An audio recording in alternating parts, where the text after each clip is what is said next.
Well, hello everybody and welcome to Contraband Police. We've just arrived at the border post here in Afghanistan for our very first day as a border patrol officer. This newspaper should be able to explain the background to the story. Nikola Roznikov, commander of the border police, was accused of collaborating with a gang of smugglers and sentenced to 10 years of hard labour. The prosecutor's office has opened an investigation into police corruption. Interrogations of 6 other people linked to Roznikov are ongoing. So we're here to replace Roznikov, and to be honest, no one has given us much of a chance of making it past the first week here in this border post. We've been asked to come into the office to pick up our duty folder, and this is going to give us lots of information about our work here at the border. We're going to check names, passport numbers, permit numbers, and expiration dates. And we get information about some of our neighbouring countries who are trying to traffic people, bring drugs and weapons across into our glorious nation. The duty folder also has information about all the vehicles that we're likely to see crossing the border, and it's our job to inspect them. And of course it alludes to these KGP files, which we will collect as we travel across the map, and there are also apparently loops of hidden cash buried across the entire map that we have to collect as well. So our first job is to head out and allow the first vehicle through. We pull this handle, it opens the gate,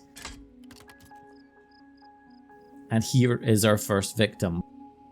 Well, I'm loving the patina on this car, and I've heard that we want to use the UV function of our flashlight to check to see for little snake marks that will designate if there's something illegal that our individual is trying to bring across the border. Now for this vehicle, it looks absolutely clean and clear. I'm giving it a thorough inspection before I even look at this guy's paperwork, but everything seems to be good. We can check the glove compartment. Let's do that. Let's crouch down.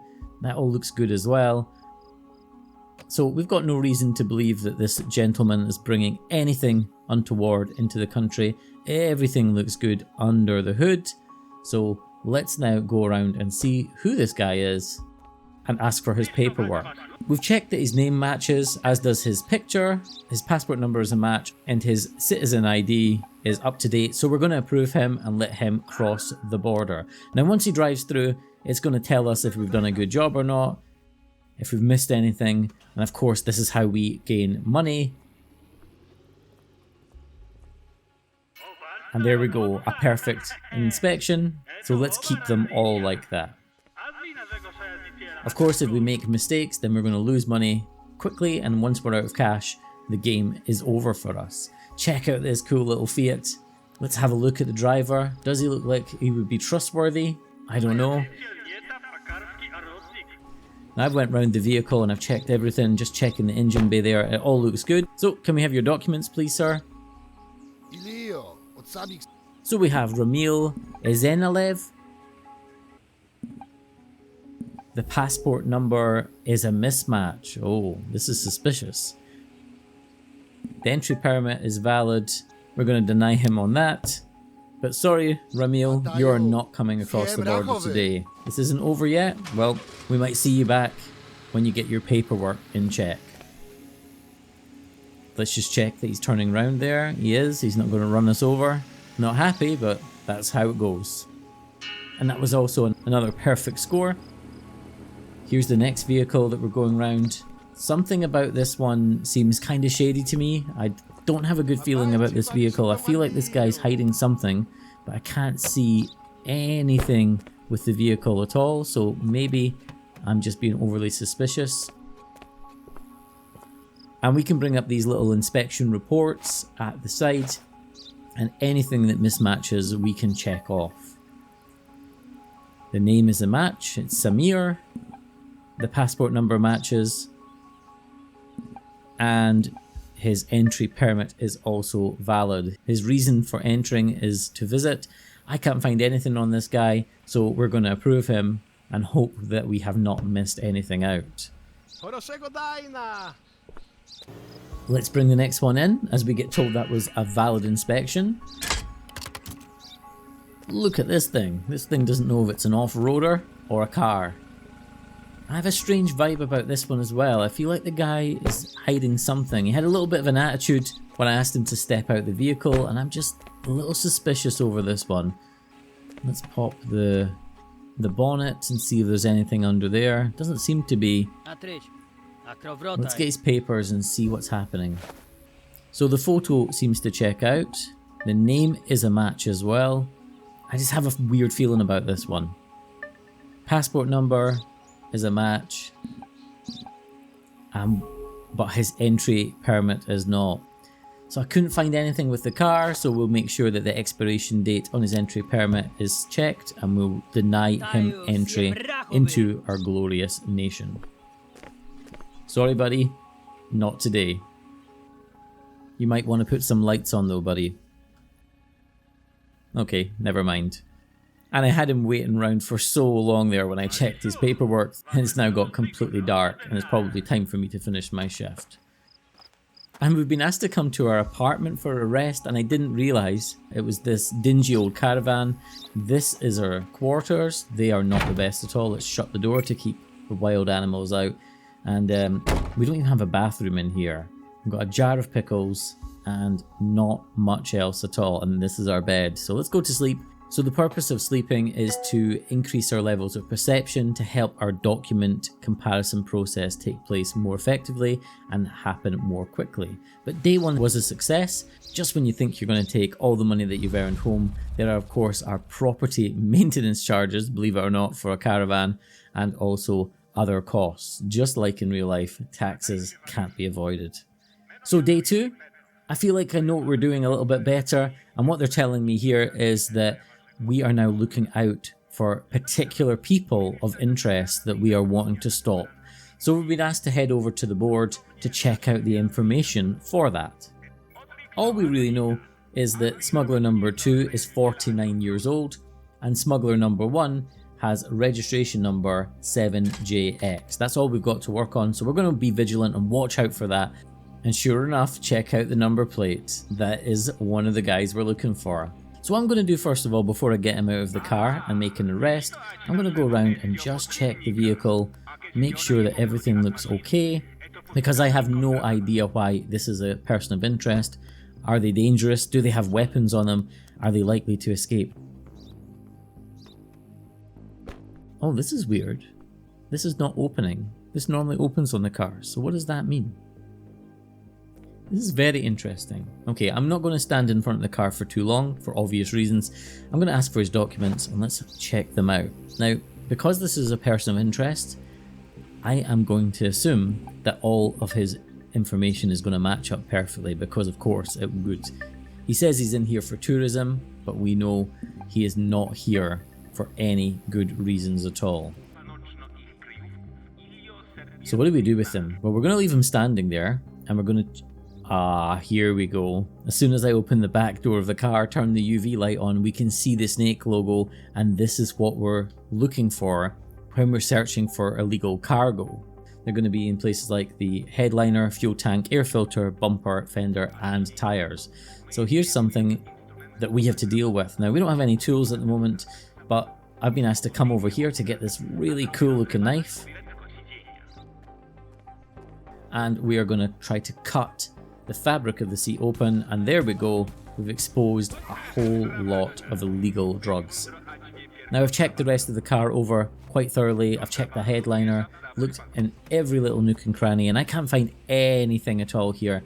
And interestingly, now the bonnet wants to lift. And why is that? Well, after a little search, we can see why. There is even more contraband found in there. Well, it looks like you are going straight to jail. So let's handcuff him, and we have a little holding cell here that can hold up to 3 prisoners. So we'll leave him in there, and we'll ask our buddy Maximov to clear the inspection zone for us. He'll get the car out of the way.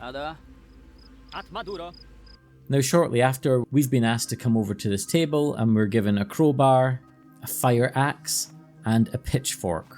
My god, what are we going to use these things for? It sounds like this game is going to get really rough. So we've dealt with the guy with the number plate we were looking for, but now we're still looking for the person who is 49 years old. I have to say the vehicles look really cool in this game.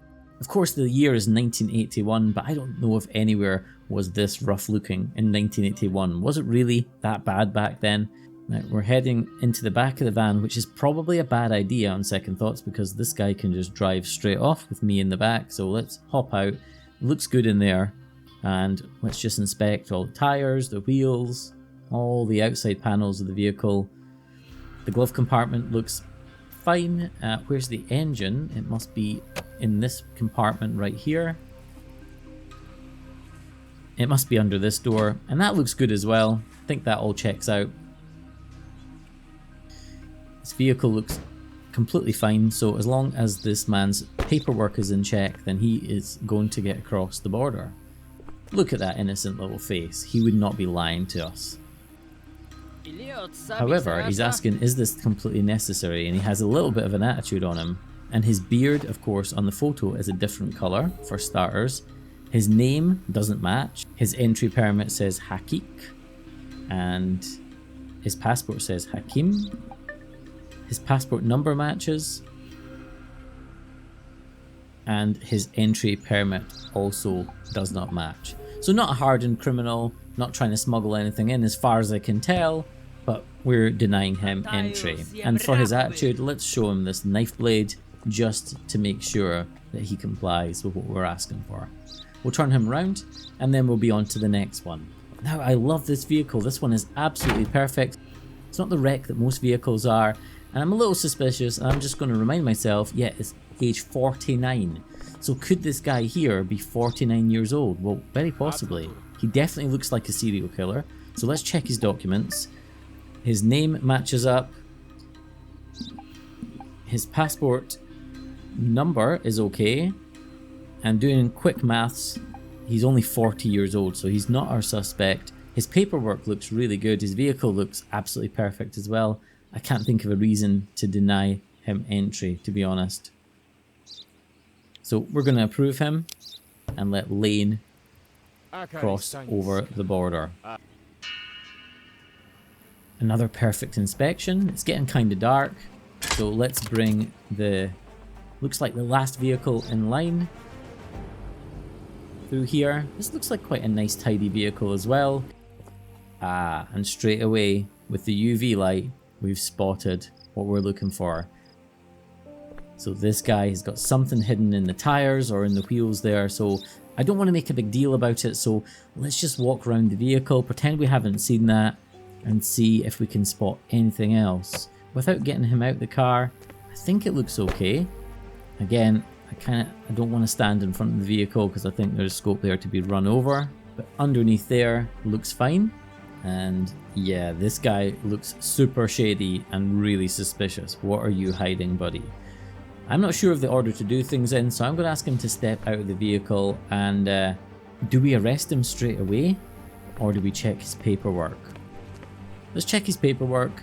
Again, because he's hiding something, I would imagine the paperwork will be absolutely squeaky clean, and it is so far. And what do you know? He's 49 years old. This is the guy that we've been looking for. So before I let him get back to his car, we're going to arrest him, and then we're going to find out what it is that he is trying to bring in to our country. So we've got 2 in the cells already. It's been a busy day for making arrests, and yeah, just confirm that it is this wheel that has the snake logo on it, and after a couple of slashes of the tire, yeah, more illegal drugs. Had a quick look around the vehicle and I can't see anything else there at all, so I'm going to speak to Maximov and ask him to clear the vehicle out of the way. Well, that's now 2 shifts done in Contraband Police and time to go back to bed for the evening. I hope you've enjoyed this video and you enjoy this game. I'm pretty sure it's going to get a lot more intense in the next episode, so if you haven't subscribed already, then maybe consider doing that. Leave me any hints and tips that you have in the comments, and of course if you enjoyed this video, then please leave a like. Once again, thank you so much for watching, have a fantastic day, and until the next one, take care.